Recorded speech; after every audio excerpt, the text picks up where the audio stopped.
4 అంటే 4 అడుగుల జాగా, 4 అంతస్తులనే బిల్డింగు. ఒక్కసారి మనుషుల తెలివిని చూస్తుంటే ఇట్లా కూడా ఉంటదా అనిపిస్తున్నది. చూడుండ్రి ఓ మల్క, బెంగుళూరు సిటీలా ఇప్పుడు ఒక ఇల్లు చూసి జనాలైతే షాక్ అవుతున్నారు.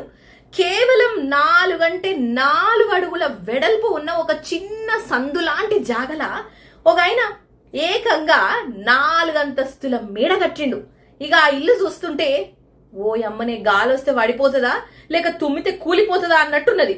భూమి రేట్లు పెరిగినాయని ఉన్న ఇంచు జాగను కూడా వదలకుండా ఇగో ఇట్లా ప్రాణాలను పనంగా పెట్టి మేడలు కట్టడం ఏందిరా సామి.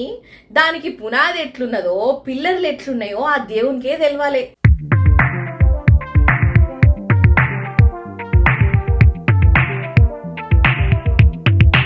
ఇక రేపు పొద్దుగాల ఏదైనా ఎమర్జెన్సీ వచ్చినా అగ్ని ప్రమాదం జరిగినా ఇక అండ్ల నుంచి బయటకు రానికే కూడా దారి లేని పరిస్థితి.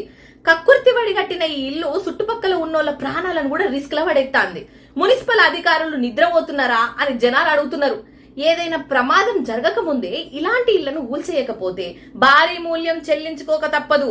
పైసల మీద ఆశ ఉండొచ్చు గాని అది ప్రాణాల మీదకి రావద్దు కదా, ఏమంటారు?